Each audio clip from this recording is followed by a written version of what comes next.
ഹനുമാന്റെ കാര്യം പറഞ്ഞല്ലോ. അപ്പോൾ നമുക്കൊരു ചെറിയൊരു ചേഞ്ച് ചെയ്ത് വയ്ക്കാം. ഇപ്പോൾ ഈ അഷ്ടകലാശം എന്നുള്ള സങ്കല്പം തെക്കൻ വടക്കൻ കളരികൾക്കൊക്കെ വ്യത്യാസങ്ങളുണ്ട്. കാലകേവത്തിൽ അഷ്ടകലാശം പറയുന്നത്. പക്ഷെ നമ്മളിപ്പോൾ കുമാരനായരാശാൻ തുടങ്ങി വെച്ചൊരു അഷ്ടകലാശം. അപ്പോൾ ഇവിടെ ഇപ്പോൾ ഹനുമാന്റെ കുട്ടി ആശാന്റെ അഷ്ടകലാശം പറഞ്ഞു കൊടുത്തതായിട്ട് അറിയാമല്ലോ. ഈ ലവണാസുരം ഇപ്പോൾ ഗോപാലകൃഷ്ണനെ സംബന്ധിച്ചിടത്തോളം ഞാൻ മനസ്സിലാക്കിയത് ഗോപാലകൃഷ്ണ സ്വതന്ത്ര സമ്പ്രദായത്തിലുള്ള അഷ്ടകലാശവും അറിയാം. അങ്ങനെ രണ്ടും അറിയുന്നവര് കാലത്ത് കുറച്ച് കുറവായിരുന്നു. അപ്പോൾ അതിനെ എങ്ങനെയാ ഇതായിട്ടൊന്ന്, അല്ലെങ്കിൽ എങ്ങനെയാ അതിലൊരു അനുഭവം പറയാ? അനുഭവം എന്ന് പറഞ്ഞാൽ സാധാരണ പഠിച്ചിരിക്കേണ്ടത് അഷ്ടകലാശം പറഞ്ഞാൽ രാമകൃഷ്ണൻ പത്മാശൻ ഉള്ള അവരുടെ അഷ്ടകലാശം തന്നെയാണ് പഠിച്ചിരിക്കേണ്ടത്. നല്ല ആഢ്യത്തുള്ള അഷ്ടകലാശം, നല്ല അത് അതിൽ നമുക്ക് അറിയുന്നു. അതാണ്. മറ്റൊരു നരിപ്പറ്റാശാൻ്റെ കുഞ്ഞുമാ ട്രസ്റ്റിൽ ഞാൻ ഒരുപാട് ഗോവയിലും അവിടെയും ഇവിടെയും പോയി വേദി കേട്ട് എൻ്റെ തൊഴിൽ പറ്റ പോയി തിരിച്ച് നാട്ടിൽ വന്ന് നിൽക്കുന്ന സമയത്താണ് കുഞ്ഞുമാ ട്രസ്റ്റ് സ്റ്റാർട്ട് ചെയ്യണത്. അപ്പോൾ അവിടേക്ക് ചൊല്ലിയാടത്തുള്ള ആൾ വേണം. ചൊല്ലിയാടത്തിന് ആൾ വേണം. ആളെ കിട്ടാല്ലേ ഞാൻ ഇവിടെ വെറുതെ ഇരിക്കണേ. അന്ന് ഈ ചണ്ടക്കോലുണ്ടാക്കൽ പിന്നെ ഈ ചിരടൊക്കെ ഞാൻ ഉണ്ടാക്കി വെക്കും, ജീവിക്കണ്ടേ. ഇതൊക്കെ ഞാൻ ഉണ്ടാക്കി കുറേ ഐറ്റം അറിയാൻ എനിക്കിത് ഉണ്ടാക്കി വിറ്റിരുന്നു. അങ്ങനെ ഇരിക്കുന്ന സമയത്താണ് ബാലസുന്ദരൻ ഒരു ദിവസം എൻ്റെ വീട്ടിലേക്ക് വരും. രാജാനന്ദനും കൂടി ബാലസുന്ദരൻ വീട്ടിൽ വരണം. എനിക്ക് പുറത്ത് കുറേ പരിപാടികളുണ്ട്, എന്നെ കൂട്ടേട്ടെന്നാണ് വിളിക്കാൻ. കൂട്ടേട്ടാ നിങ്ങൾ അവിടെ പോകും എന്ന് പറഞ്ഞു. അവൻ മുഖാന്തരമാണ് വീണ്ടും ഞാൻ ഒരു പുനർജനനം. കാരണം ജീവിക്കാൻ വേണ്ടി ഗോവയിലും അവിടെയും ഇവിടെയും പോയി കറങ്ങി അടിച്ച് തൊഴിലും കളഞ്ഞു കുടിച്ച് നാട്ടിലെത്തിയതാണ്. അവിടെ കുഞ്ഞാ ട്രസ്റ്റിൽ എന്നെ കൊണ്ടേക്കാണ്. അപ്പോൾ അവിടെ കോട്ടയച്ചൂരാശാൻ, വിജയാശാൻ, ഷാഡു ആശാൻ, അങ്ങനെ പ്രഗത്ഭരായിട്ടുള്ള ആൾക്കാരെ അവിടെ ചൊല്ലിയാടിക്കുന്നു. ഗോപാഷേട്ടൻ, ഗോപാഷേട്ടൻ ഒക്കെ ചൊല്ലിയാടിക്കുന്നതൊക്കെ, നരിപ്പറ്റ നമ്പൂരി ആശാൻ, ഇവരെയൊക്കെയാണ് അവിടെ പഠിപ്പിക്കുന്ന ക്ലാസ് ഇതൊക്കെ. അങ്ങനെ അവിടെ പിന്നെ ഹൈദരാബാദനും കൂട്ടരും വന്നുള്ള പിന്നെ സംഗീത സമന്വയങ്ങളും അതും സംഗീതത്തിനെക്കുറിച്ച്, പിന്നെ താളങ്ങളെക്കുറിച്ച് അല്ല ഇതൊക്കെ ചർച്ച ചെയ്യണം അവിടെ. അപ്പോൾ ആ ഈ സമയത്ത് ഈ പിന്നെ നരിപ്പറ്റ ആശാന് തൃശ്ശൂർ ഒരു പ്രോഗ്രാം വന്നു. അദ്ദേഹത്തിൻ്റെ അനുമാനാണ് ലവണാസ്വാദാനം. ഇപ്പോൾ അഷ്ടലാചരിക്ക് അവരുകൊണ്ട് പറഞ്ഞത്. അങ്ങനെ അത് വന്നപ്പോൾ എന്നോട് പറഞ്ഞു, ഇവിടെ പിന്നെ ഗോപാഷൻ അഷ്ടകലാശമുണ്ട്, തനിക്കറിയോ അത് ചോദിച്ചു. എനിക്കറിയില്ല പറഞ്ഞു. കുമാരനാശൻ്റെ അഷ്ടകലാശം എനിക്കറിയില്ല. അദ്ദേഹം വാച്ചൊല്ല് പറഞ്ഞ് എന്നെ പഠിപ്പിക്കുകയാണ് അവിടുന്ന്. അങ്ങനെ തൃശ്ശൂർ പോയിട്ട് അത് കുട്ടിയാണ്. അങ്ങനെ കുറേ സ്റ്റേജുകളിൽ കൊട്ടിയത്. ഇപ്പോൾ എനിക്കതൊന്നും ഓർമ്മയില്ല. കുറേ സ്റ്റേജുകളിൽ കൊട്ടി. എന്താ അനുഭവം എങ്ങനെ തോന്നുന്നു? അത് 10 അപകടമാണ്. കുമാരനാരാശൻ ഈ അഷ്ടകലാശം എടുക്കുന്നത് തന്നെ ഇപ്പോൾ ഹനുമാൻ കുട്ടികളുടെ പാദങ്ങളെ കാണുള്ളൂ എന്നും ആ പാദങ്ങൾ എനിക്ക് പരിചയമുണ്ട് എന്നൊക്കെ പറയുന്നു. ആ ഭക്തി സാമ്രാജ്യ സാന്ദ്രമായിട്ടുള്ള ഒരു അഷ്ടകലാശല്ലേ അങ്ങനെ തന്നെയാണ്. അങ്ങനെ തന്നെ ആ സ്നേഹം അത് കളിച്ചുകൊണ്ടുള്ള കുട്ടികളോട് കളിയായിട്ട് കുട്ടികളോട് കളിക്കുന്നതായിട്ട് എനിക്ക് കളിക്കാൻ അതിൻ്റെ ഒരു ടെക്നിക് താളങ്ങൾ അതാണ്. ഇവിടെ ഒരു അത്ഭുതമായിട്ടുള്ള അവിടെ ഒരു സ്നേഹ സമ്പന്നമായിട്ട് അത് അതിന്റെ പ്രത്യേകത. ഈ കൊട്ടിൽ എങ്ങനെയാ? കൊട്ടിലും ആ ടെക്നിക്കുകൾ അതിലുണ്ട്. അതിൽ ഓൾറെഡി അത് കൊട്ടണം. നടകൾ മാറ്റിക്കൊണ്ടുള്ള പല പല ഘടനകളാണ് അതിൽ ഉണ്ടാക്കിയിരിക്കുന്നത്. അപ്പോൾ ആ നടകൾ മാറുമ്പോൾ അദ്ദേഹത്തിന് അത് ഹനുമാൻ കെട്ടുന്ന ആരാണോ അദ്ദേഹത്തിന് ഈ കുട്ടിയോട് ഇത് ചെയ്യാനും പറയാനും ഉള്ള സ്വാതന്ത്ര്യം അതിലുണ്ട്. മറ്റേതിൽ എത്തില്ല. മറ്റേതിൽ അത് ചിട്ടയാണ്. അത് വളരെ വളരെ പെർഫെക്റ്റാണത്. ഇത് ഇദ്ദേഹം മാത്രം ചിട്ടപ്പെടുത്തിയ സദനക്കാർ മാത്രം കൊട്ടുന്നതാണ്. ഞങ്ങളൊക്കെ പഠിച്ചത് ഇവർക്ക് വേണ്ടിയിട്ട് തന്നെ പഠിച്ചത്. കുമാരനാശനും പിന്നെ നമുക്ക് ചണ്ടക്കാർ എല്ലാവരും പഠിക്കണല്ലോ. ഇപ്പോൾ തെക്കൻ അഷ്ടകലാശം ഉണ്ട്, 10 കലാശം ഉണ്ട്, അതുകൊണ്ട് 10 കലാശം. അത് കുറേ തോങ്കാരങ്ങൾ വെച്ചിട്ടുള്ള കലാശം എന്ന് മാത്രമേ ഉള്ളൂ. പക്ഷേ ഇത് ടെക്നിക്കുകൾ ഒരുപാടുണ്ട്. അത് അത്ര പെട്ടെന്ന് പോയി കൊട്ടാൻ പറ്റില്ല. എല്ലാ ചണ്ടക്കാർക്ക് കൊട്ടാനൊന്നും പറ്റില്ല. അത് പെട്ടെന്ന് പോയിട്ട് ഞാൻ നോക്കി കൊട്ടാമെന്ന് പറയാൻ പറ്റില്ല. പറഞ്ഞാൽ ശരിയാവില്ല. ഞാൻ വ്യത്യസ്തമായൊരു ചോദ്യം ചോദിക്കട്ടെ. അപ്പോൾ സാധാരണ ഈ ചെണ്ട കൊട്ടുമ്പോൾ നമ്മൾ കോലോ അല്ലെങ്കിൽ കയ്യും കോലോ ഒക്കെ ഉള്ള ഒരു സമ്പ്രദായത്തിലാണല്ലോ. അപ്പോൾ ഈ ഗോപാലകൃഷ്ണൻ മദ്ദളം കൊട്ടുന്ന കേട്ടിട്ടുണ്ടല്ലോ. ഈ നമ്മുടെ കോട്ടക്കൽ പിന്നെ ശിവരാമേട്ടനെ മദ്ദളം കൊട്ടിയെന്ന് കേട്ടിട്ടുണ്ടല്ലോ. ഉർവശിക്ക് മദ്ദളം ഞാൻ കൊട്ടി, ഉർവശി കൊട്ടിയിട്ടില്ല, പക്ഷെ കൊട്ടേണ്ടി വന്നിട്ടുണ്ട് എനിക്ക്. അതായത് പിന്നെ പാലക്കാട് ക്ലബ്ബിൽ വെച്ചിട്ട് മണ്ണടേശനും ഞാനും ചെണ്ടയ്ക്ക്, ദാമോദരൻ നാരാശാനും ഏതൊരു വേറെ ആരാണെന്ന രാമട്ടേട്ടനാണോ സംശയം ഉണ്ട് എനിക്ക് മദ്ദളത്തിന്. രാമട്ടേട്ടൻ യാദൃശ്ചികം വന്നില്ല. അപ്പോൾ ദാമോദരൻ നാരാശൻ പറഞ്ഞു, ക്യൂയോടോ ഇങ്ങനെ ഏറ്റി നിൽക്കാൻ വയ്യ എന്ന് പറഞ്ഞു, മദ്ദളം ഏറ്റിക്കാൻ വയ്യ പറഞ്ഞു. അപ്പോൾ പക്ഷേ അജിന്ന് കൊട്ട് പറഞ്ഞു. ഞാൻ വെറുതെ തമാശയ്ക്ക് മണ്ണടേശൻ്റെ കൂടെ ആദ്യമായിട്ടാണ് മദ്ദളം അറിയിലിട്ടെന്ന് നോക്കി ഞാൻ വരയ്ക്കാൻ തുടങ്ങി. അങ്ങനെ വരയ്ക്കുക, എന്നാലും ശരി കൊട്ടി. ഇത് ഫസ്റ്റ് അനുഭവം. രണ്ടാമത് ചേർപ്പ് ക്ലബ്ബിൽ ഒരു വലിയ കളി ഗോപിയാശാൻ്റെ ആണ് തോന്നുന്നുണ്ട്, കാളികഥം. ഗോപിയാശാൻ്റെ ആണോ ചന്ദ്രശേഖരാശാൻ്റെ എന്നറിയില്ല, എനിക്ക് ഡൗട്ടുണ്ട്.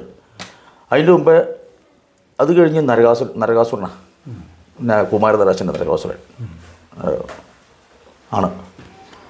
അവിടെ ചെണ്ടയ്ക്ക് പിന്നെ മണ്ണാടേശൻ, കുഞ്ചുണ്ണിയാശൻ,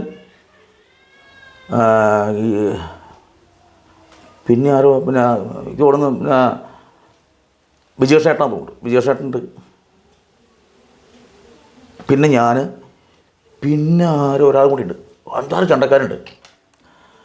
മദ്ദളത്തിന് നമ്പീശ മുട്ടേശൻ, പിന്നെ അവിടുന്ന് പിന്നെ നെല്ലുവായ നാരായണാശൻ, പിന്നെ കുറേ ആൾക്കാർ വേറെയുണ്ട്. പക്ഷേ അവസാനം നമ്പീശ മുട്ടേശൻ മാത്രമായി. ഇവരാരുമില്ല, വരുന്നില്ല. ഇവർ മദ്ദളക്കാരെ അന്വേഷിച്ച് ഓടാൻ തുടങ്ങി ചേർപ്പ് ക്ലബ്ബുകാർ. എവിടുന്ന് ഒരു മദ്ദളക്കാരനെ കിട്ടിയില്ല. ഒന്ന് കണ്ടമാനം കളിയുള്ള സമയമാണ്, എവിടുന്നും കിട്ടിയില്ല. അവർ വന്ന് കരയാടിനുണ്ട്, എന്താ ചെയ്യേണ്ടത് എന്താ വെച്ചിട്ട്. അപ്പോൾ മണ്ണടേശൻ പോയി പറഞ്ഞു, ഓഭാഷണം കൂട്ടല്ലോ എന്ന് പറഞ്ഞു മണ്ണടേശൻ. അപ്പോൾ ഞാനും നമ്മളത്ര സീരിയസ് ആയിട്ട് എടുത്തിട്ടൊന്നുമില്ല ഈ വിഷയത്തെ, നമുക്ക് സഹായിക്കുക എന്നുള്ള ചിന്ത മാത്രമേ ഉള്ളൂ. അങ്ങനെ പിന്നെ കുഞ്ചനേശനും ചോദിച്ചു. കുഞ്ചനേശനും പറഞ്ഞു, എന്നാൽ കൂട്ടിക്കടാ എന്ന് പറഞ്ഞു. കുഞ്ചനേശനും പറഞ്ഞു. കുഞ്ചനേശൻ അങ്ങനെ സപ്പോർട്ട് ചെയ്യുന്ന ആളാണ്, എന്തിനും സപ്പോർട്ട് ചെയ്യുന്ന ആളാണ്. അപ്പോൾ അദ്ദേഹം പറഞ്ഞു കൂട്ടിക്കടാ പറഞ്ഞു. ഞാൻ ഒരു അബദ്ധം ചെയ്ത് ഇപ്പം ചിരിയോട് കൂടി ഓർക്കണതാട്ടത്. ഞാൻ നേരെ പോയി നമ്പീശുണ്ടേച്ചനടുത്ത് പോയിട്ട് ചിറ്റുണ്ടോ വെച്ചു. ആശാ ചിറ്റ് ഒന്ന് പഴയ ചിറ്റ് ഏതെങ്കിലും കിട്ടിയ ഇത്രക്കില്ല, എന്താ നീ പിന്നെ ചിറ്റ് കൊടുത്തില്ലേ, മത്തനം കൊട്ട ഏറ്റതല്ലേ, മത്തനം കൊട്ട ഏറ്റുണ്ടെങ്കിൽ ചിറ്റ് കൊണ്ടേ എന്ന് ചോദിച്ചു. എന്നാൽ വേണ്ട ആശം, ഞാൻ കൊട്ടണില്ല, ഞാൻ പോന്നു. ഞാൻ നിവൃത്തിയില്ല, ഒന്നും മിണ്ടാൻ പറ്റില്ല, ഞാൻ പോന്നു. ആശാര്യക്ക് എല്ലാം തന്നെ പേടിയാണ്. പോന്നു. കുറച്ച് കഴിഞ്ഞപ്പോൾ അവിടെ വാ പറഞ്ഞ് വിളിച്ചു. എന്നാ ചിറ്റു കൊണ്ടേക്കോ, കൊട്ടിമാറാൻ പോയിക്കോ പറഞ്ഞു. കൊട്ടിമാറിൽ എന്താ വെച്ചിട്ടുണ്ടെങ്കിൽ ഒന്നും അറിയില്ല എനിക്ക്. ഞാൻ കൊട്ടിമാറി പോയിട്ട് പുറപ്പാടിന് നിന്നു. അത് കഴിഞ്ഞു, പിന്നെ കളി തുടങ്ങി. നിന്ന് കുറച്ച് കഴിഞ്ഞപ്പോൾ ആശാൻ വന്നു. അതൊന്ന് കാലികവേദം, അതെ. അപ്പോൾ അർജുൻ്റെതൊക്കെ ഒക്കെ ആ സമയമായപ്പോൾ ആശാൻ വന്നു. അച്ഛൻ മാത്രം അവിടെ ഊരി കൊടുത്തു, ഊരി വെച്ചു കൊടുത്തു. ഉരുക്കാൻ കട പറഞ്ഞു, എടുത്തു കൊടുത്തു. അതും കഴിഞ്ഞ് പിന്നെ അർജുൻ്റെ അത് കഴിഞ്ഞു. അവിടെ പിന്നെ മദ്ദളം വെച്ചു. പിന്നെ ഞാൻ പോകണം, ഞാൻ പോയി കൊട്ടി. അപ്പോൾ ഉർവശി ഒരു ശരിയാണോ തന്നെയാണ്, ഉർവശി ഞാനൊക്കെ. അപ്പോൾ ആ സമയമായപ്പോൾ നമ്പീശൻ വന്നു. എന്താ ധോണി കഴിക്കാവോ ചോദിച്ചിട്ട് എടുത്ത്. അച്ഛൻ എനിക്കങ്ങോട്ട് നിന്ന് പറഞ്ഞ് എൻ്റെ കാലും തോട്ടയും മുട്ടുപോലെ വേദിച്ച് നിൽക്കുക. ഞാൻ പറഞ്ഞു, ആശ അപ്പം എത്ര നേരം ഞാൻ ഒന്നും പറഞ്ഞിട്ടല്ല കൊട്ടിയത്. ആശാൻ്റെ അനുഗ്രഹം കൊണ്ട് എന്തൊക്കെയോ ചെയ്തു, പത്രത്തിനുള്ള ശബ്ദം കേൾപ്പിച്ചു എന്നേ ഉള്ളൂ. ഇനിയിപ്പോൾ ഇതും വലിയ വിഷയമൊന്നും എനിക്ക് തോന്നില്ല. അറിവില്ലല്ലോ. അതന്ന് വിവരത്തോട് പറഞ്ഞ് ചോദിച്ചു പോയതാട്ടോ. നമുക്ക് തിരിച്ചറിവൊന്നും ഇല്ലല്ലോ അപ്പോഴൊന്നും. അത് കഴിഞ്ഞ് വന്നു. എന്നാൽ ഞാൻ അർജുനെ കൂട്ടിക്കോ എന്ന് പറഞ്ഞു. ആശാൻ പറഞ്ഞാൽ ചെയ്യാതിരിക്കാൻ പറ്റില്ല. അപ്പോൾ വേഗം ഞാൻ ചെന്നു അർജുനെ കൂട്ടി. രാവിലെ കാശ് തന്നു, ഇവിടെ വാർന്നു. അതാണ് ആശാൻ്റെ കേമത്തം. ഇവിടെ വാർന്നു, എന്നെ വിളിച്ചു. കവറെടുത്തു. അപ്പോൾ അതിൽ നോക്കി കുമ്പോൾ അങ്ങനെ 150 റുപ്യ എന്താ ഉള്ളൂ. വേഗം കമ്മിറ്റിക്കാരെ വിളിച്ചു. അവനെ ഒറ്റയ്ക്ക് രണ്ടാമത്തിലായിട്ടാണ് കൊട്ടിയതാണ്. ഇത്ര റുപ്യാണ് കൊടുക്കണമെന്ന് തോന്നുന്നു. മദ്ദളക്കാരൻ്റെ പൈസ എൻ്റെ കയ്യിൽ പോക്കറ്റ് നിറച്ച് കാശ്.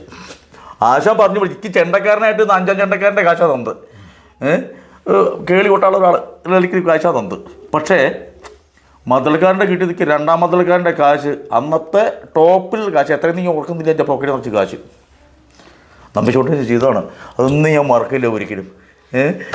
നമുക്ക് ഇനിയിപ്പോൾ ഇത്ര വ്യത്യസ്തമായ അഭ്യസനം ഉണ്ടായൊരു അനുഭവം ജീവിതത്തിൽ ഉണ്ടായിട്ടുണ്ടല്ലോ. ഇപ്പോൾ നാട്ടിൽ വന്ന് കുട്ടികളെ അഭ്യസിപ്പിക്കുന്നു, ഞാൻ കാണാറുണ്ട്. മാത്രമല്ല വളരെ നന്നായി ആ കുട്ടികൾ പ്രകടനം നടത്തുന്നുണ്ട്. നല്ല കൃത്യമായി കാലപ്രമാണമൊക്കെ ഇട്ട് കൊടുക്കുന്നു. അപ്പോൾ ഈ ഗോപാലകൃഷ്ണൻ ഇത് പഠിപ്പിക്കാൻ ഒരു പ്രത്യേക ഒരു താല്പര്യവും അതിനുള്ള വൈദഗ്ധ്യം ഉണ്ടെന്ന് എനിക്ക് തോന്നുന്നു. അപ്പോൾ എങ്ങനെയാണ് ഇതിനെ ഈ ചെറിയ തലമുറയ്ക്ക് നിങ്ങൾ മാറ്റി കൊടുക്കുക? എങ്ങനെയാ അത് മാറ്റി അവരെ പഠിപ്പിക്കണം? അത് പറയാം. 18 വർഷം ഞാൻ മസ്കറ്റിലായിരുന്നു. ഈ 18 വർഷം ഞാനൊരു വർക്ക്ഷോപ്പിൽ, ഒരു മിനിസ്റ്റൂഷൻ്റെ വർക്ക്ഷോപ്പിലായിരുന്നു എൻ്റെ ജോലി. അപ്പോൾ അവിടെ ഞാൻ പഠിപ്പിച്ചിരുന്നു. അതിൽപ്പെട്ടാണ് നന്ദിനി വർമ്മ കേളി അരങ്ങേറ്റം കഴിച്ചു. തായമ്പ് മുക്കാലും പഠിപ്പിച്ചത് ഞാനാണ് ആദ്യം. ബാലപാഠങ്ങൾ മാത്രം. പിന്നെ ആ കുട്ടി തിരിച്ചു നാട്ടിലെത്തി പിന്നെ പഠിക്കുകയാണ് ചെയ്തത്. അതിനുശേഷം ഞാനവിടെ ഒരു മൈനർ ഉണ്ണിയേട്ടൻ എന്ന് പറഞ്ഞ ഒരാളെ പഠിപ്പിച്ചു. കുറേ ആൾക്കാരെ പഠിപ്പിച്ചിരുന്നു. പക്ഷെ അവരൊന്നും പിന്നെ ഇതിൽ വന്നില്ല. അവിടുത്തെ സാഹചര്യം അങ്ങനെയാണല്ലോ. പിന്നെ വന്നില്ല. സാഹചര്യം അങ്ങനെയല്ല മസ്കറ്റിലെ സാഹചര്യം. അതിൻ്റെ മുമ്പ് മസ്കറ്റിലെ കളിയോഗത്തിനെ കുറിച്ച് വിശദമായിട്ട് പറഞ്ഞു. മസ്കറ്റിലെ കളിയോഗം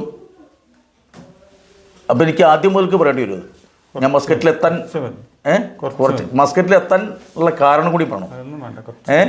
ഞാൻ ഇവിടെ ദരിദ്രമായിരിക്കുന്ന കാലം, പട്ടിണി കിടക്കുന്ന കാലം, പട്ടിണി കടന്ന് ആത്മഹത്യയുടെ പക്കത്ത് നിൽക്കുന്ന കാലത്ത് എനിക്കൊരു ദൈവദൂതനെ പോലെ വെള്ളേഴി അച്ചുവേട്ടൻ എന്ന് പറഞ്ഞ ഇദ്ദേഹം തന്നെ അതിനൊരു കാരണഭൂതനായി. ഇദ്ദേഹം എന്നെ മസ്കറ്റിലേക്ക് കൊണ്ടുപോവുകയും അവിടെ ഒരു കമ്പനിയിൽ ജോലി വാങ്ങിത്തരുകയും ചെയ്തു. അങ്ങനെ അവിടെ കളിയോഗം മസ്കറ്റ് കളിയോഗത്തിൽ കലാമണ്ഡലം ബാലകൃഷ്ണൻ, ഹരിപ്പാട് ബാലകൃഷ്ണൻ ഉണ്ടായിരുന്നു.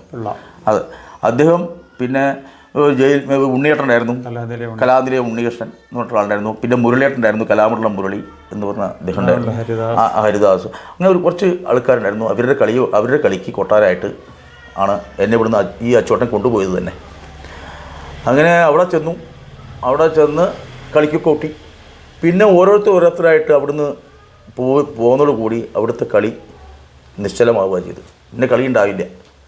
അതിൽ പിന്നെ എടുത്തു പറയേണ്ട കുറച്ച് ആൾക്കാരുണ്ട്. ഈ വാടിയംകുളത്തുള്ള ഒരു രാജുവേട്ടൻ ഉണ്ടായിരുന്നു. അതുപോലെ തന്നെ പിന്നെ പാപ്പുള്ളി രവീന്ദ്രൻ എന്ന് പറഞ്ഞ ഞങ്ങളുടെ രവിയേട്ടൻ. അവരൊക്കെയാണ് ഈ അമ്മു ചേച്ചി, അവർ രവിയുടെ ഭാര്യ.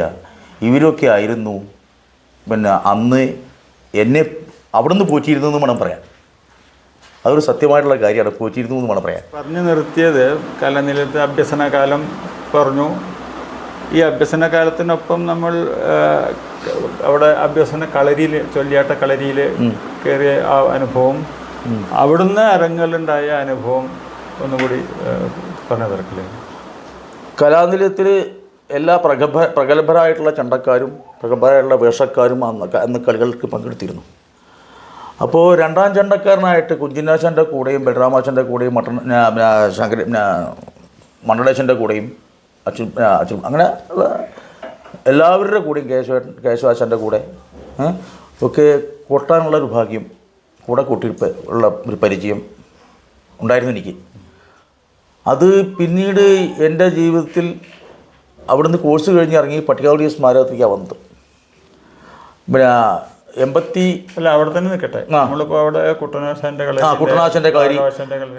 കളരി ചൊല്ലിയാട്ടം പ്രധാന ചൊല്ലിയാട്ടമായിരുന്നു. ആശാൻ എല്ലാ പിന്നെ കുട്ടനാശാൻ എല്ലാ പിന്നെ കോട്ടയം കഥകളും, നരകാസുരൻ, ബാലി വിജയം ഇങ്ങനെയുള്ളത് ആണ് അന്നുണ്ടായിരുന്ന വിദ്യാർത്ഥികൾ. അന്ന് നീലമ്പേരൂർ വിജയേട്ടൻ, പറവൂർ ശശിയേട്ടൻ, ഇവിടുത്തെ മോഹനേട്ടൻ, കലാനിലയം മോഹനേട്ടൻ, കലാനിലയം വാസു, അങ്ങനെയുള്ള ആൾക്കാർ ഒക്കെ ആയിരുന്നു. അന്നവിടെ ഇടയ്ക്കിടയ്ക്ക് ഏറ്റുമാൻ മോഹനേട്ടൻ മരിച്ചുപോയി. ഏറ്റുമാൻ മോഹനേട്ടൻ ഇടയ്ക്കിടയ്ക്ക് വന്ന് ചൊല്ലിയടിക്കാനൊക്കെ വന്നിരുന്നു. അപ്പോൾ കുട്ടനാശാൻ്റെ കാര്യം എന്ന് പറഞ്ഞാൽ എല്ലാവർക്കും ഭയപ്പാടാണ്.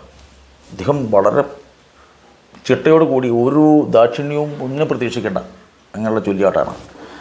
പള്ളിപ്രാശാൻ ഞാൻ ചെന്ന കൊല്ലത്തിൽ ആണ് പിന്നെ പള്ളിപ്രാശാൻ്റെ വേഷങ്ങൾ കുറേ കണ്ടിട്ട് എന്നല്ലാണ്ട് കൂട്ടാനുള്ള ഭാഗ്യം ഉണ്ടായിട്ടില്ല. അതിന് അരങ്ങേറ്റം കഴിഞ്ഞപ്പോഴേക്കും അദ്ദേഹം മരിച്ചു. അപ്പോൾ പിന്നെ കുട്ടനാശാനായി അവിടുത്തെ ഇത് രാഘവാശൻ്റെ രാവിലത്തെ കളരി രാഘവാശാൻ്റെയും ഗോപാഷനാശാൻ ഇവരൊക്കെ രാവിലത്തെ കളരി ഉണ്ടായിരുന്നു. ഉച്ചയ്ക്കുള്ള കളരി എന്നും കുട്ടനാശാനാണ്.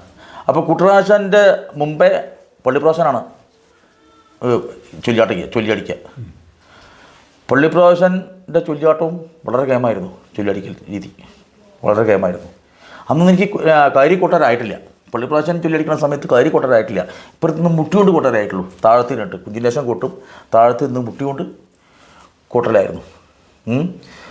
പള്ളിപ്രാശാൻ എന്തൊക്കെ ചൊല്ലിയടിച്ചിരുന്നു സാധാരണ? രാവണന്മാർ, എല്ലാ രാവണന്മാരും, അതുപോലെ പിന്നെ നളചരിതം 4 ദിവസം ചൊല്ലടിച്ചിരുന്നു. രണ്ടാം ദിവസം പ്രധാനം അദ്ദേഹം ചൊല്ലടിച്ചിരുന്നു. പിന്നെ ബാലുവിജയത്തിനെ പോലുള്ള കഥകൾ, രാവണനെ പോലെ ഉള്ളത് ചൊല്ലടിക്കും. പിന്നെ രാവിലത്തെ കാര്യം ദൂതന്മാർ, മാന്യന്മാർ അടിപൂപ്പും കൃഷ്ണൻ അവർ കടവൽക്കച്ചൻ എന്നുള്ള കുട്ടിത്തരം രണ്ടാം തരം വേഷങ്ങൾ രാവിലത്തെ ചൊല്ലിയാട്ടം അതുണ്ട്. ലഘോഷന്മാർ ഇതൊക്കെ രാവിലത്തെയാണ്. അതിൽ സീനിയർമാരായിട്ടുള്ള കുട്ടികൾ കൊട്ടുക, കുഞ്ചിനേശൻ അപ്പുറത്തിരിക്കും കൊട്ടുക. ഈ കലാനിലയം കളിയുടെ ഒപ്പം പോകാൻ സാധിച്ചല്ലോ. കലാനിലയം കളിയുടെ ഒപ്പമാണല്ലോ പോകുന്നത്. അന്ന് 2 രൂപ 5 രൂപയൊക്കെയാണ് സ്റ്റൈപ്പൻഡ് ഇത് തരിക നമുക്ക്. സ്റ്റൈപ്പൻഡില്ല പിന്നെ എന്താ ഇത് തരിക. അന്ന് കലാനിലയത്തിൻ്റെ ട്രൂപ്പിൻ്റെ കൂടെയാണ് ഈ പൊതുവാച്ചനെ വിളിക്കും അവിടുത്തെ. കാരണം കളിക്ക് കൊട്ടാൻ എനിക്കായിട്ടില്ല. അപ്പോൾ അച്ഛൻ അപ്പോൾ ഈ കയ്യിലൊരു വാദത്തിൻ്റെ പ്രശ്നം വന്നു. അച്ഛനെ കൊട്ടാൻ പറ്റില്ല, കോലൊക്കെ പുറത്തേക്ക് പോകും. അങ്ങനെ ഇരിക്കുമ്പോഴാണ് പിന്നെ പൊതുവാച്ചനാണ് മിക്ക കളിക്കും പൊതുവാച്ചനാണ് വരിക. കൃഷ്ണോട് പോയശാൻ മണ്ണടച്ചനും വരും, അച്ഛനും പോശനും അങ്ങനെ പലപ്പോഴായിട്ട് അച്ഛനും പോശനും വന്നിട്ടുണ്ട്. അപ്പോൾ അവരുടെ കൂടെയൊക്കെ കൊട്ടാൻ പോവുക രണ്ടാം ചെണ്ടയായിട്ട്. രണ്ടാം ചെണ്ട ഇതെത്രേ ഉള്ളൂ. എപ്പോഴെങ്കിലും ഒരു കഷ്ണം കൊട്ടാൻ തന്നു അത്രേ ഉള്ളൂ. പക്ഷേ ഇവരുടെ കൊട്ട് കേട്ട് അവരെന്ത് ചെയ്യും എന്ത് ചെയ്യുന്നു നമുക്ക് പ്രതീക്ഷിക്കാൻ പറ്റില്ല. അവരെന്താ ചെയ്യാമെന്നു. പക്ഷേ എങ്കിൽ കൂടി അവരിന്നതൊക്കെ ചെയ്യും. ഇതൊക്കെ ഇതിന് ചെയ്യണം, ഇത് തന്നെ ഇതിന് വേണ്ടത്. പൊതുരാശൻ കൊട്ടിക്കൊണ്ടിരിക്കുമ്പോൾ ഇപ്പോൾ പള്ളിപ്രാശനായാലും പറ്റില്ല, കുട്ടനാശൻ്റെ വേഷനോ പള്ളിപ്രാശൻ്റെ വേഷനായാലും പറ്റില്ല, ഗോപിയാശൻ്റെ വേഷം ആരുടെ വേഷത്തിന് പൊതുരാശൻ കൊട്ടുകയാണെങ്കിൽ രാമേശൻ്റെ വേഷത്തിന് കൊട്ടുമ്പോഴും അത് തന്നെ വേണ്ടതേ എന്ന് വിചാരിച്ചാൽ നമ്മൾ പോയി കൊട്ടുക. ഒരിക്കലും അതാവില്ല. അപ്പോൾ അത്ര ഗ്രാഹ്യമായിട്ട് നമ്മളത് ആകെ ഇവിടെ പകർന്നെടുക്കണം എന്ന് വിചാരിച്ചാൽ പറ്റില്ല. പക്ഷെ അത് കേട്ട് അതിൻ്റെ ഒരു ഭാവം, പൊതുരാശൻ്റെ കൊട്ടിന് മൊത്തം ഭാവമായിരുന്നല്ലോ. അതിൻ്റെ ഒരു ഭാവം നമ്മുടെ ഉള്ളിൽ കയറി ഇരിക്കാൻ അത് എനിക്ക് വളരെയധികം ഉപകരിച്ചിട്ടുണ്ട്.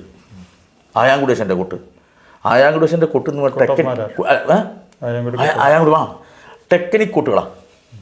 അപ്പോൾ അദ്ദേഹത്തിൻ്റെ പ്രത്യേകത എന്ന് പറഞ്ഞാൽ അദ്ദേഹം ചില കലാശങ്ങളൊക്കെ കൊട്ടിക്കഴിഞ്ഞാൽ എവിടുന്ന് തുടങ്ങി അവസാനിക്കുന്നത് മാത്രമേ ഉള്ളൂ. ടെക്നിക്കുകളാണ് കൊട്ടിൽ മുഴുവൻ. അതായത് ഉദാഹരണം പറഞ്ഞാൽ കണ ഉറട്ടും ഇതങ്ങളെ പ്രയോഗങ്ങളാണ്. ഇത് നേരെ തിരിച്ച് വേറൊരു സാധനം വരും. ഇക്കണ ഉറട്ടും ഇങ്ങനെ ചില പ്രയോഗങ്ങൾ പുറപ്പാടിലും അവിടെ ഇവിടെയും അദ്ദേഹം ഞാൻ കൂട്ടുന്ന കേട്ടിട്ടുണ്ട് പലപ്പോഴും മേളപ്പത്തിലും. അപ്പോൾ ആ ഒരു ടെക്നിക്ക് മനസ്സിലാക്കണം വിചാരിച്ച് അദ്ദേഹത്തിൻ്റെ കൂടെ കുറേ കൂടുണ്ടായിരുന്നു. അപ്പോൾ അദ്ദേഹം വന്നിരിക്കുമ്പോൾ അദ്ദേഹത്തിൻ്റെ ഇതന്നെ പരിപാടി ചെല്ലിയ പിന്നെ ആശാൻ്റെ അടുത്ത് ഇരിക്കുക, ആശാൻ പറഞ്ഞിട്ടിരിക്കുക. ആശാൻ എന്താ ആശാൻ സംഗതി ഞാൻ അതാ പറഞ്ഞു ആദ്യമേ പറഞ്ഞു ഈ ആയാങ്കുടേശൻ്റെ അടുത്ത് ഈ കുത്തിക്കൊല്ലുക എന്ന് പറഞ്ഞ സംഭവം ഉണ്ടല്ലോ. കുത്തി ചോദിക്കുക പറഞ്ഞു തന്നേ പറ്റൂ. ഈ അവസ്ഥയിൽ ആയാങ്കുടേശൻ്റെ അടുത്ത് നിന്ന് കുറേ ഇതുപോലുള്ള ടെക്നിക്ക് സാധനങ്ങൾ ഇക്കുമത്തുകൾ അത് ഇക്കുമത്ത് തന്നെയാണ്.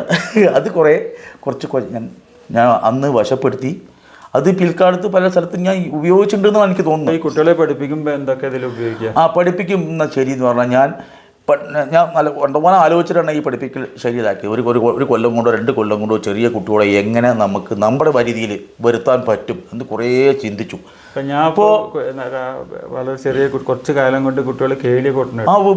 കേളിയുടെ മുഖറ് ഒഴിവാക്കിയ എല്ലാ കൊട്ട എളുപ്പമെന്ന് പണ്ടൊരാൾ പറയണ്ടായി. അതൊക്കെ കൃത്യമായിട്ട് എങ്ങനെയാ സാധിക്കും? അത് അതിൻ്റെ സംഭവം പറഞ്ഞാൽ ഞാനിപ്പോൾ ഒരു തായമ്പ് കുട്ടികളെ പഠിപ്പിക്കുന്നത് സാധകം ചെയ്യുമ്പോൾ തന്നെ പഠിപ്പിച്ചു കൊടുക്കും, അവരറിയാതെ. അതായത് ഞാൻ മനസ്സിലാക്കിയൊരു കാര്യം, അത് തെറ്റാണെങ്കിൽ ക്ഷമിക്കണം, ശരിയാണോ എന്ന് എനിക്കറിയില്ല. ഞാൻ എൻ്റെ ഒരു രീതി പറയുകയാണ്.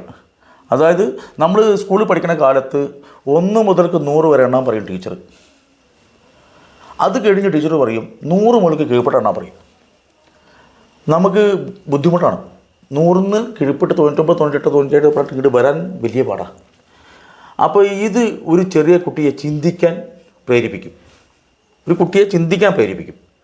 ഇത് 1-ാം ക്ലാസ് 2-ാം ക്ലാസ് നമ്മൾ പഠിച്ചതാണ്. ഞാൻ ആ ഒരു തിയറി ഇതിലെടുത്തു. തുടക്കത്തിൽ തന്നെ തക്കിട്ടയും തരികടയും തരികട സാധനം ചെയ്യിക്കുമ്പോൾ തന്നെ ഞാൻ അടുതിൽ നിന്ന് തുടങ്ങി, അവസാനത്തിൽ നിന്ന് തുടങ്ങും. അത് കഴിഞ്ഞ് അടുകട് പഠിപ്പിക്കും, അകടട് പഠിപ്പിക്കും. അങ്ങനെ പിന്നെ ഇതൊന്നും ഇവരറിയുന്നില്ല. അവസാനം ഞാൻ പഠിപ്പിക്കാൻ അവസാനം ഇവരെ തായമ്പ് പഠിപ്പിക്കുക എന്നുള്ളത് തുടങ്ങുമ്പോൾ ഇത് പറഞ്ഞു കൊടുക്കുമ്പോൾ എളുപ്പം അവർക്ക് മനസ്സിലാവുന്നു. അവരിത് കൊട്ടിയതാണ്, അവർക്കിത് ഇന്നതാണ് സാധനം എന്ന് അവർ അറിയുന്നില്ല. അങ്ങനെ ലാസ്റ്റ് ഇത് കൂട്ടി യോജിപ്പിക്കുകയാണ് പതിവ്. ഇപ്പോൾ എത്ര കുട്ടികളുടെ അഭ്യസനം അരങ്ങേറ്റം കഴിഞ്ഞു? അപ്പോൾ അരങ്ങേറ്റം ഇവിടെ 15 പേർക്ക് തുടങ്ങി ഞാൻ വന്ന സമയത്ത് തന്നെ. അതും എൻ്റെ ശിഷ്യനാണ് കാരണം. മസ്കറ്റിൽ നിന്ന് വന്ന സമയത്ത് ശിഷ്യൻ കൊറോണ കാലത്ത് രാജേഷ് അവനും കൊറോണ സമയത്ത് പാക്കാട്ടിൽ കുടുംബമാണ്. രാജേഷ് രതീഷ് പാക്കാട്ടിലെ കുടുംബമാണ്. അങ്ങനെ രണ്ടുപേരും കൂടി ഉണ്ട് എൻ്റെ കുടുംബത്തിൽ. അങ്ങനെ അവർ എൻ്റെ ശിഷ്യന്മാരാണ്. അതും അവർ ശിഷ്യന്മാരാവാനുള്ളൊരു കാരണം കൂടിയുണ്ട്. അതുകൊണ്ട് ഇതിൻ്റെ ഇടയ്ക്ക് ഒന്നും സൂചിപ്പിക്കാതെ പോകാൻ പറ്റില്ല. ഞാൻ ചെണ്ടക്കോല് വെക്കാൻ വേണ്ടിയിട്ട് ചെറുപ്പശ്ശേരി അയ്യപ്പൻകാവ് ചെല്ലാണ്. അന്ന് കുട്ടന്മാരുടെ മേളാണ്. അപ്പോൾ കുറച്ച് ചെണ്ടക്കോല് അതെ. അപ്പോൾ ചെണ്ടക്കോല് കുറേ വിറ്റ് പോവും.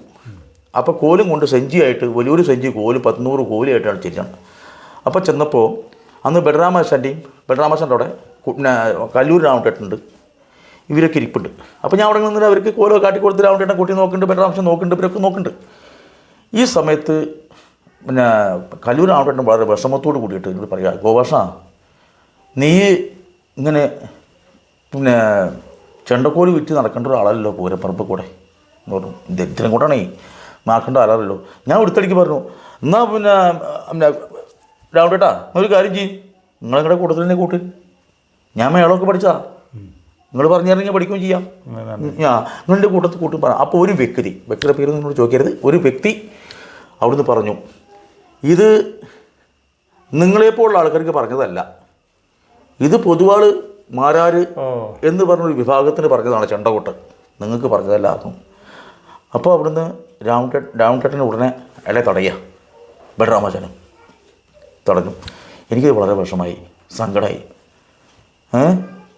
വളരെ സങ്കടമായി എന്ന് പറഞ്ഞാൽ വളരെ സങ്കടമായി. ഞാൻ ഈ കോല് വിറ്റില്ല. പിന്നെ തിരിച്ച് എൻ്റെ വീട്ടിലേക്ക് പോരുക. വണ്ടിക്ക് കൂലിക്കുമ്പോൾ ചെപ്പശ്ശേരി ഇങ്ങോട്ട് വരാൻ എൻ്റെ അടുത്ത് കാശില്ല. ഞാൻ അവിടെ നിന്ന് വരികയാണ്. നേരെ വന്ന് എൻ്റെ അച്ഛൻ്റെ അനിയന്മാരാണ് അവിടെ 2 പേര്, രതീഷിൻ്റെ അച്ഛനും രാജേഷിൻ്റെ അച്ഛനും. അവർ വീട്ടിൽ ചെന്നിട്ട് ഞാൻ കരയണം. എനിക്ക് 2 കുട്ടികൾ വെച്ചു. അപ്പോൾ അതിൻ്റെ മുമ്പ് രാമദാസനും ഒക്കെ ഞാൻ പഠിപ്പിച്ച സാധനത്ത് കൊണ്ടാക്കിയിട്ടുണ്ട്. രാമദാസൻ, സുബ്രഹ്മണ്യൻ കൂട്ടരൊക്കെ ആ കാലത്ത് ഞാൻ പഠിപ്പിച്ചിട്ടുണ്ട്. പക്ഷെ എനിക്ക് ഇപ്പോൾ തെളിയിപ്പിച്ച് കാട്ടണം, ഇവർക്ക് തെളിയിപ്പിക്കണം ഞാൻ പഠിപ്പിക്കാൻ എടുക്കാനാണ് എന്നുള്ളത്. എനിക്ക് ഇവരെ തെളിയിപ്പിക്കണം. ഞാൻ ഒരുപാട് ആൾക്കാരുടെ ശിക്ഷയൊന്നും പേടിയാളാണ് ഞാൻ. അപ്പോൾ എനിക്കിത് പറ്റും എന്നുള്ളത് തെളിയിപ്പിക്കണമെങ്കിൽ ഇവരുടെ അടുത്ത്. അതിന് വേണ്ടിയിട്ട് ഞാൻ ഈ 2 പേരെ എൻ്റെ വീട്ടിലേക്ക് കൊണ്ടുവരികയാണ്. പുലർച്ചയ്ക്ക് പെരുമഴയാണെങ്കിലും പുലർച്ചയ്ക്ക് 4 മണിക്ക് അവരുടെ അച്ഛൻ്റെയും അമ്മയുടെയും അടുത്ത് നിന്ന് ഞാൻ ചെണ്ടകൊല വെച്ച് കൊടുത്തിട്ട് കൊണ്ടുപോയിരുന്നു പഠിപ്പിക്കാൻ. അങ്ങനെ ഞാൻ വളരെ മിടുക്കന്മാരായുള്ള പയ്യന്മാരായിട്ട് മാറ്റി. പക്ഷെ അവരുടെ സാഹചര്യം കൊണ്ടും ജീവിത പ്രശ്നം കൊണ്ടും അവർ പല പിന്നെ തുറയിലേക്ക് പോയി എന്നുള്ള സത്യമാണ്. ഒരു വാദ്യ കലാകാരൻ എന്നുള്ള നിലയ്ക്ക് വളരെ കൃത്യമായി അഭ്യസനം ലഭിച്ചു. പല ആശാന്മാരിൽ നിന്നും പല ശൈലികൾ പഠിച്ചു. വളരെ വിശിഷ്ടമായ അരങ്ങളിൽ അധികായന്മാരുടെ ഒപ്പം കൊട്ടി വലിയൊരു അനുഭവ സമ്പത്ത്, അനന്യ ലഭ്യമല്ലാത്ത അനുഭവ സമ്പത്ത് നേടി. ഒരു ഭാഗത്ത് ജീവിതത്തിൻ്റെ വിളി, നമ്മൾക്ക് സ്ഥിരമായ ഒരു ജോലിയോ അല്ലെങ്കിൽ ഇതേ പഠിച്ച വിദ്യ ഉപയോഗിച്ചുകൊണ്ട് ഒരു വരുമാന മാർഗം ലഭിക്കാനുള്ള ബുദ്ധിമുട്ടുണ്ടായി. എന്നിരുന്നാലും ഒരു കലാകാരൻ എന്ന് പറയുമ്പോൾ അതൊരു അതുല്യ സൃഷ്ടിയാണ്. ഒരാൾക്ക് പെട്ടെന്ന് ഇപ്പോൾ പലരും പട്ടിണി കൊണ്ടാണ് ഞാൻ കലാമണ്ഡലത്തിലെത്തിയെന്നോ കഥകളി പഠിച്ചെന്നൊക്കെ പറയിച്ചാലും ഉള്ളിൻ്റെ ഉള്ളിൽ ഒരു അഭിവാഞ്ച ഇല്ലാണ്ട് ഒരു കലാകാരനാവുന്നില്ല. ചട്ടക്കൂടുകൾ നമ്മൾ പഠിക്കും, പക്ഷെ അതിലപ്പുറം ഉള്ള ആ നൈസർഗികമായിട്ടുള്ള ഒരു പ്രകടനമാണല്ലോ കലയായിട്ട് വരുന്നത്. അപ്പോൾ അങ്ങനെ നോക്കുമ്പോൾ ജീവിതത്തിൻ്റെ സംതൃപ്തി നമ്മൾക്ക് പലതും നേടുന്നത് കിട്ടുന്നതാണെങ്കിൽ ഈ കലയിൽ നിന്ന് നേടിയ സംതൃപ്തി കല വിട്ട് ഇതര ആയിട്ടുള്ള ജീവിത സാഹചര്യം കൊണ്ട് ധനാഗമനത്തിന് വേണ്ടി, അതായത് ജീവനം ഉപജീവനം എന്ന് ഞാൻ പറയും. ഉപജീവനമാർഗം ആണ് സാധാരണ നമ്മളെ ജോലിയൊക്കെ. ഇപ്പം ജീവനം എന്നുള്ള ഈ കലയെ പറ്റിയിട്ട് നമ്മൾക്ക് ഓരോ കലാകാരന്മാർക്കും വ്യത്യസ്തമായ അഭിപ്രായങ്ങളുണ്ടാവും. അപ്പോൾ ഇങ്ങനെ എങ്ങനെയാണ് ഇതിനെ കാണുക, ഈ ഉപജീവനത്തിനും ജീവനത്തിനും കലയോടുള്ള ആത്മാർത്ഥതയും ഒക്കെ ഒരു ജീവനമായി കിടക്കുമ്പോൾ തന്നെ അതിൽ നിന്ന് പരിപൂർണമായി നമുക്ക് സംരക്ഷണം ലഭിക്കാത്തൊരവസ്ഥ വന്നു. അപ്പോൾ ഇത് വെച്ചുകൊണ്ട് ഇനി പഠിക്കാൻ പോകുന്ന ഒരു വിദ്യാർത്ഥിയോട് അല്ലെങ്കിൽ ഒരു വരാൻ പോകുന്നവരോട് എന്താണ് നമ്മൾ പറയുക? ഇപ്പോൾ ചില കലാകാരന്മാർക്ക് സംശയമില്ല, അവർക്ക് രണ്ടും ഒപ്പം കൊണ്ടുവരാൻ സാധിച്ചു. ഈ ഒരേ താല്പര്യങ്ങളുണ്ടാവുന്ന ആ താല്പര്യം തന്നെ ജോലിയായി കിട്ടുന്നത് വളരെ അപൂർവമാണ്. മഹാകവി അക്കീത്തം എന്ന് പറയുന്ന മഹാകവി എൻ്റെ കുട്ടിക്കാലത്ത് വൈകുന്നേരം റേഡിയോയിൽ കീടനാശിനികളെ പറ്റി ഗ്രാമീണ രംഗത്തിൽ പറഞ്ഞിരുന്നു. കുട്ടീഷ്ണന്മാരായിരുന്നു എൻ്റെ പണ്ഡിതൻ, പ്രൂഫ് റീഡർ പണിയെടുത്തു. അപ്പോൾ അതൊക്കെ ഓരോ വ്യത്യസ്തമായ വഴികളാണ്. അപ്പോൾ നമ്മൾക്കിത് കിട്ടിയില്ല.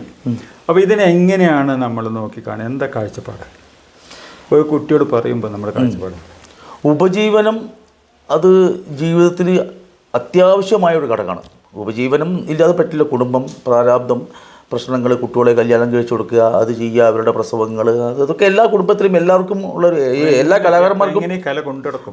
അവർ കൊണ്ടുനടക്കുമ്പോൾ അവർക്ക് ഉപജീവനത്തിനെ വേറെയും കല എന്ന് പറഞ്ഞാൽ ഉള്ളിൻ്റെ ഉള്ളിൽ നിന്ന് വരുന്ന അതിന് അത് ജീവനാണ്. നമ്മൾ പഠിച്ച തൊഴിൽ നമ്മുടെ ഇഷ്ടമാണല്ലോ കല എന്ന് പറയുന്നത്. നമ്മുടെ ഇഷ്ടമാണ്, നമ്മളിപ്പോൾ ഏത് കലയിൽ വരണം എന്നുള്ളത് നമ്മുടെ ഇഷ്ടമാണ്.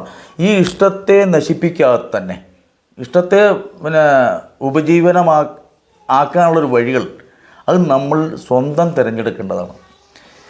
ഈ ജീവനത്തെ ഉപജീവനമാക്കുന്ന രീതി അത് നമ്മൾ തന്നെ തിരഞ്ഞെടുക്കണം. അതിനുള്ള വ്യത്യസ്തമായ വഴികൾ നമ്മൾ തേടി കണ്ടുപിടിക്കണം. നമ്മൾ ഈ ഉപജീവനം ചെയ്യുന്ന സമയത്തും നമ്മൾ നമ്മുടെ ആഗ്രഹത്തെ കൂടി താല്പര്യങ്ങളെ കൂടി മുൻഗണന കൊടുത്തു വെച്ചാൽ നമുക്കിത് പിൽക്കാലത്ത് 18 കൊല്ലോ 20 കൊല്ലോ കഴിഞ്ഞ് വന്നാൽ, എൻ്റെ ജീവിതം കൊണ്ടേ തെളിയിപ്പിച്ചാണ്, 20 കൊല്ലം കൊണ്ടോ വന്നു കഴിഞ്ഞാൽ കല പറഞ്ഞത് തുരുമ്പൊടിച്ച് പോണ സാധനം. കല തുരുമ്പൊടിക്കും. 5 കൊല്ലം ചൊട്ടാതിരുന്നാൽ പിന്നെ ഈ സാധനം ചിന്തിക്കണ്ട. എന്നാൽ ഞാൻ വീണ്ടും ഇത് ഈ പഠിപ്പിക്കൽ 18 വർഷം കഴിഞ്ഞ് 18 വർഷം തൊടാത്ത ഒരാൾ ഇവിടെ വന്ന് ഇതിന് ചെയ്തിരുന്നെങ്കിൽ ഞാൻ മുമ്പേ ചിന്തിച്ചിട്ടുണ്ടാവുന്നുണ്ട് ഇതിനെക്കുറിച്ച്. അപ്പോൾ അതാണ് ഈ നമ്മൾ ഉപജീവനത്തിൽ കൂടെ നമ്മൾ നമ്മുടെ ഇഷ്ടത്തിനെ കൂടി സമന്വയിപ്പിച്ച് കൊണ്ടുപോകണം. അതിൽ ചിലപ്പോൾ കുടുംബത്തിൽ നിന്ന് പല പ്രശ്നങ്ങളും ഇതൊക്കെ ഉണ്ടാവും, പല സംഗതികളുണ്ടാവും. ഇപ്പോൾ ഇവിടെ ഞാൻ ക്ലാരി തുടങ്ങിയ സമയത്ത് 2 പുറത്തുനിന്നും ഗംഭീര ആക്ഷേപങ്ങളും പ്രശ്നങ്ങളുണ്ടായതാ. ശബ്ദ കോലാഹലങ്ങളാണ്, ആനേജനെ പറഞ്ഞ വലിയ പ്രശ്നങ്ങളുണ്ടായതാണ്. എന്നിട്ട് ഞാൻ അത് മാങ്ങോട്ടേക്ക് പറിച്ചു നട്ടു. 10 വയസ്സിൽ താഴെയുള്ള കുട്ടികളെ നമ്മൾ തല്ലിപ്പഠിപ്പിക്കുന്നേക്കാൾ അവരെ മടിയിലിരുത്തി ശീലിപ്പിച്ചാൽ പെട്ടെന്ന് അവരെ പഠിപ്പിക്കാൻ പറ്റും എന്നൊരു തോന്നൽ എനിക്ക് വന്നു. ഞാൻ തല്ലുകൊണ്ട് പഠിച്ചതുകൊണ്ട് തല്ല് കൊടുക്കാതെ പഠിപ്പിക്കില്ല എങ്ങനെ ഇതിനെക്കുറിച്ച് ചിന്തിക്കാൻ തുടങ്ങി. അതാണ് നമ്മുടെ ഉള്ളിലുള്ള ഈ ഇഷ്ടത്തെ നമ്മൾ ചിന്തിച്ച് നല്ല വഴി കൂടെ കൊണ്ടുപോകണം എന്ന് പറയുന്നത്. പിന്നെ ഒന്ന് ശീലിച്ച വേറൊരു പ്രധാനപ്പെട്ട ഒരു കാര്യം ഇന്നത്തെ കുട്ടികളുടെ കാര്യമാണ്. പണ്ടിപ്പോൾ ഞാനോ അല്ലെങ്കിൽ ഇപ്പോൾ മറ്റുള്ള ആ കാലഘട്ടം അല്ലാതെ ഇപ്പോഴത്തെ ഇനിയുള്ള കാലഘട്ടത്തിൽ ബഹുമാനം എന്തെന്ന് ഒരാൾക്കും അറിയില്ല. പണ്ടത്തെ ആൾക്കാർ ഗുരുനാഥനെ കണ്ടു കഴിഞ്ഞാൽ അതേ ഭക്തിയോടുകൂടിയാണ് ആ ഗുരുനാഥനെ കാണുന്നത്. ഗുരുവിൻ്റെ സ്മരിക്കാതെ ചെണ്ട ചോളിലിട്ടാൽ കോല് പൊട്ടുകയെ, കയ്യിൽ നിന്ന് കോല് പോവേ, ഇതൊക്കെ ഒരു വിശ്വാസമാണ് നമ്മൾ ഭയങ്കരമായിട്ടൊരു ഇതുണ്ടായിരുന്നു നമുക്ക്. ഇതിന് അന്ധവിശ്വാസം പറയാൻ പറ്റില്ല, സത്യമാണത് നമ്മുടെ ഉള്ളിൽ. ഇനി വരാൻ പോകുന്ന തലമുറകൾ ഇപ്പോൾ എന്നിൽ താഴെ ഒന്നല്ല, ഇപ്പോൾ ഈ ബാലസുന്ദരനേക്കാളിലൊക്കെ ഇനി അതിൻ്റെയൊക്കെ താഴെ വരുന്നില്ലേ, അവർക്കൊക്കെ ഉണ്ട്. അതിൽ താഴെ വരുന്ന കുട്ടിയോട് എന്ന് പറഞ്ഞാൽ അവരെ ആശാനെന്ന് വിളിച്ച് ശീലിപ്പിക്കാതിരിക്കുക. എന്താ പറയാൻ കാരണം, എൻ്റെ അനുഭവം എനിക്കുണ്ട്. ആശാനെന്ന് വിളിച്ച് ഉള്ള വേറെ പല ആൾക്കാരും ആശാൻ പോയി കഴിഞ്ഞാൽ തുണി ഇതായി കാട്ടുന്നത് എനിക്ക് അനുഭവത്തിലുണ്ട്. അതുകൊണ്ടാണ് ഞാൻ പറഞ്ഞ ഒരു കുട്ടികളെയും എന്നെ ആശാനെന്ന് വിളിക്കാൻ ഞാൻ പറയാറില്ല. ഒന്നുമില്ലേ കുട്ടമാമൻ എന്ന് വിളിച്ചോട്ടെ, അല്ലെങ്കിൽ ഗോപാഷ മാമൻ എന്ന് വിളിച്ചോട്ടെ, ആക്ഷേപമില്ല. പിന്നെ ആശാനായിട്ട് ഒരിക്കലും ഒരാളും ആശാനാവുന്നില്ല. ആ ഒരു തത്വക്കാരനാണ് ഞാൻ. ആശാനാവണമെങ്കിൽ പൊതുളശൻ പണ്ടൊരു സംഭവം പറഞ്ഞു കേട്ടോ, ഞാൻ എന്നോട് പറഞ്ഞതല്ല, കേട്ടൊരു സംഭവമുണ്ട്. എടോ, ഞാൻ ഇപ്പോൾ തെങ്ങിൻ്റെ ചുവട്ടിൽ തളപ്പുമായിട്ട് നിൽക്കണേ ഉള്ളൂ. പൊതുളശൻ അങ്ങനെ പറയണമെങ്കിൽ അദ്ദേഹം എന്ന് പറഞ്ഞാൽ ആരാ, നമുക്ക് ആർക്കും അത് ലോകത്തുള്ള എല്ലാവർക്കും അറിയാവുന്ന അദ്ദേഹത്തിന് അങ്ങനെ പറയാമെന്ന കലാനിലയം ഗോപാഷനായിട്ടുള്ള ഞാൻ ഇത് ചിന്തിച്ചിട്ടുണ്ടോ? അറിവിൻ്റെ അപ്പോൾ പിന്നെ നമ്മൾ ഒരു ഗുരുനാഥൻ എന്ന് പറയണത് തോളിൽ മുണ്ടിട്ട് വന്ന് ഇരിക്കുന്നതല്ല. ഒരു കുട്ടിയെ ബാലപാഠം പഠിപ്പിക്കണമെങ്കിൽ ഇവൻ 8 കൊല്ലോ 10 കൊല്ലോ മുമ്പ് പഠിച്ച ആ സാധനമാണ് ഇവൻ കുട്ടിയെ പഠിപ്പിക്കാൻ പോണത്. 10 വയസ്സിൽ താഴെയുള്ള കുട്ടിയെ പഠിപ്പിക്കാൻ പോണത്. ആ കുട്ടിയെ പഠിപ്പിക്കണമെങ്കിൽ അവൻ്റെ ഉള്ളിൽ നമ്മൾ കയറിയിരിക്കണമെങ്കിൽ നമ്മൾ ആശാനാവരുത്. നമ്മൾ പഠിച്ചുകൊണ്ടിരിക്കുക. നമ്മൾ യഥാർത്ഥത്തിൽ വിദ്യാർത്ഥിയാണ്. യഥാർത്ഥത്തിൽ നമ്മൾ വിദ്യാർത്ഥി തലേദിവസം പഠിച്ചിരിക്കണം. തലേദിവസം രാത്രി ഉറക്കമൊഴിച്ചിരുന്ന് പഠിക്കുന്ന കുട്ടിയെ കൊട്ടിക്കണമെങ്കിൽ അങ്ങനെ നമ്മൾ ഒരു കുട്ടിയുടെ ഉള്ളിൽ കയറിയിരിക്കണമെങ്കിൽ നമ്മൾ അവരെ മടിയിൽ പിടിച്ചിരുത്താൻ നമ്മൾ സന്നദ്ധനായിരിക്കണം. അടിക്കാൻ നമുക്ക് എന്തിനാണ് നിന്നെ അടിക്കുന്നത് എന്ന് ആ കുട്ടിയെ ബോധ്യപ്പെടുത്തിയ ശേഷം ആ കുട്ടിയെ അടിച്ചാൽ ആ കുട്ടിക്ക് മനസ്സിലായി ആ കുട്ടി നമ്മളെ വന്ന് കെട്ടിപ്പിടിച്ച് ഉമ്മ തന്നേ ലാസ്റ്റ് പോവുള്ളൂ. ഉമ്മ വയ്ക്കാൻ തയ്യാറാവണം. ഒരു വിദ്യാഭ്യാസ രീതി, സ്നേഹത്തോടു കൂടി വിദ്യ പകരുക എന്നുള്ള രീതി, അതൊരു സന്തോഷം. ഇനി ഗോപാലകൃഷ്ണൻ്റെ കുടുംബത്തിനെ പറ്റി. കുടുംബം, ഭാര്യ, ആദ്യം അമ്മ പ്രധാനം. അമ്മ, ഭാര്യ, 2 പെൺകുട്ടികൾ, 2 പേരെയും കല്യാണം കഴിച്ചു. മൂത്താളെ കല്യാണം കഴിച്ചു, അവൾക്ക് 2 കുട്ടികൾ. ഭർത്താവ് ബിജിത്ത് എന്ന് പറയും. ബിജിത്ത് അവൻ പിന്നെ ദുബായിലാണ്. രണ്ടാമത്തെ ആൾ മഹേഷ്, അവൻ പിന്നെ ഒരു ബാങ്കിൽ ഉദ്യോഗസ്ഥനാണ്. ഇസോഫ് ബാങ്കിൽ ഉദ്യോഗസ്ഥനാണ്. മൂത്ത മകളുടെ പേര് ശരണ്യ. ആ ശരണ്യയുടെ പേരിടാൻ ഒരു കാരണമുണ്ട് കേട്ടോ. സദനം ബാസിയാണ് ആ പേര് എനിക്ക് നിർദ്ദേശിച്ച്. തിരുവോണം ദിവസം മകള് ജനിച്ചപ്പോൾ സദനം ബാസി, അത് പറയാതിരിക്കാൻ പറ്റില്ല, സദനം ബാസി എന്നെ വിളിച്ച് പറയുകയാണ്, ഗോപാഷ അന്ന് ക്രിസ്മസ് ദിവസം കൂടിയാണ്, പിന്നെ ഗോപാഷ നീ കുട്ടിക്ക് ദേവിയുടെ പേരിടണം കേട്ടോ എന്ന് പറഞ്ഞു. അപ്പോൾ അന്ന് ഞാൻ ജപിച്ചതിനൊരു മന്ത്രമുണ്ടായിരുന്നു, സർവമംഗളമംഗല്യേ ശിവേ സർവാർത്ഥ സാധികേ ശരണ്യേ ത്രയംബികേ ഗൗരി നാരായണി നമസ്തേ. ഇത് ഞാൻ ജപിക്കുന്നതായിരുന്നു. ആദ്യത്തെ ശരണ്യ എന്ന് അവൾ കിട്ടും. വളരെ വ്യത്യസ്തമായിട്ടുള്ളൊരു കൂടിക്കാഴ്ചയുടെ ആയിത്തീർന്നു. നല്ല സന്തോഷം. ഈ കലാജീവിതത്തിൽ കിട്ടിയിട്ടുള്ള സന്തോഷങ്ങൾ, പുരസ്കാരങ്ങൾ എന്നൊക്കെ പറയുന്ന എന്തൊക്കെയാണ്? അല്ല, പുരസ്കാരത്തിന് സന്തോഷം എന്ന് പറയാൻ പറ്റുമോ? അംഗീകാരങ്ങൾ, പുരസ്കാരം, സന്തോഷം അല്ല എന്നതിൽ എനിക്ക് വലിയ യോജിപ്പില്ല അച്ചോട്ട. അല്ല, എന്നാലും കിട്ടിയത് പറയൂ. ഇപ്പോൾ ഞാൻ ധരിക്കുന്ന അവാർഡ് പറഞ്ഞാൽ പള്ളിപ്പുറം പഠിക്കുന്ന കാലത്ത് പള്ളിപ്പുറം ഗോപാലനാശൻ്റെ ഒരു അവാർഡ് അത് മേടിച്ചുള്ളൂ. അല്ല, അവാർഡുകളൊന്നും എനിക്ക് മേടിച്ചില്ല. പക്ഷേ ഈ അവാർഡുകളേക്കാൾ വിലപ്പെട്ടത് കുറച്ച് എനിക്കുണ്ടായിട്ടുണ്ട്. മാങ്ങോട്ടുകാവിൽ നന്ദിനി വർമ്മയുടെ തായമ്പ് വെച്ചു. അപ്പം ഞാൻ വർഷങ്ങൾക്ക് ശേഷം, എന്നെ അറിയുമെന്ന് പോലും എനിക്കറിയില്ല, ഞാൻ ചെന്നു. എന്നെ നന്ദിനി വർമ്മ കണ്ടതും ഓടി വന്ന് എൻ്റെ കാക്കിൽ വീണു. അന്ന് അറിയുന്നത് മാങ്ങോടുള്ള നമ്മുടെ ഈ സ്ഥലത്തുള്ള ആൾക്കാർ ഞാൻ നന്ദിനി വർമ്മയെ പഠിപ്പിച്ചിട്ടുണ്ട് എന്നുള്ളത് അനവധി ചെണ്ടക്കാർക്ക് പോലും അറിയുന്നത് അപ്പോഴാണ്. എൻ്റെ ഭാര്യ പോലും അപ്പോഴാണ് അറിയുന്നത്. അതൊരു വലിയ അതല്ലേ അംഗീകാരം. പിന്നെ ഞാൻ പറയുകയാണ്, ഞാൻ കലാനിലയം ഗോപാഷൻ എന്നുള്ള പേര് ഞാൻ പറയുന്നതിനേക്കാൾ എൻ്റെ ശിഷ്യന്മാർ പുറത്തു പോയി കൊട്ടിയിട്ട് അവർ പറയണം ആരുടെ ശിഷ്യ, അവരുടെ കൊട്ട് കേട്ടിട്ട് ഒരാൾ ചോദിക്കുകയാണ്, ആരാ പഠിപ്പിക്കണം? ഇത് കലാനിലയം ഗോപാലകൃഷ്ണൻ. ആ ഒരു അവാർഡിനേക്കാൾ വലുതാണോ ഒരു ഓസ്കാർ അവാർഡ്? എനിക്ക് ഇപ്പോഴും സംശയമുള്ള കാര്യമാണ് ഈ അവാർഡുകളെ കുറിച്ച് പറയുമ്പോൾ. അവാർഡ് അർഹതപ്പെട്ട ആൾക്കാർക്കാണോ ഇപ്പോൾ കൊടുക്കുന്നത്? അത് വിട്ടു. അല്ലാതെ അപ്പോൾ അതൊക്കെയും ഇതിൽ പ്രശ്നമാണ്. അപ്പോൾ എനിക്ക് അവാർഡിനോട് ഇഷ്ടമല്ല എന്ന് പറഞ്ഞത്. ആയിക്കോട്ടെ, സന്തോഷം. അപ്പോൾ നമുക്ക് വളരെ വ്യത്യസ്തമായ ഒരു അനുഭവം, അതായത് റീഡിങ് എ ഹ്യൂമൻ ബുക്ക് എന്ന് പറയും ഇപ്പോൾ പുതിയ ഭാഷയിൽ. അതായത് ഇപ്പോൾ പുസ്തകം വായിക്കുന്നതിന് പകരം ഒരു മനുഷ്യൻ്റെ ജീവിതം വായിക്കുക. അനുഭവ ജ്ഞാനം എന്ന് പറയുന്ന അപ്പുറം ജ്ഞാനം ഇല്ല എന്നാണ് പറയുന്നത്. അപ്പോൾ അതിന് അവസരം തന്ന കലാഗ്രാമത്തിലെ അതുല്യനായ ഒരു കലാകാരൻ്റെ ആയ ഗോപാലകൃഷ്ണൻ, അതിന് വേണ്ടി സാധ്യം സമ്മതിച്ചതിൽ സന്തോഷം. ശ്രീ കലാമണ്ഡലത്തിന് വേണ്ടിയിട്ടും എനിക്ക് വേണ്ടിയിട്ടും എല്ലാവർക്കും വേണ്ടിയിട്ടും നന്ദി പറയും.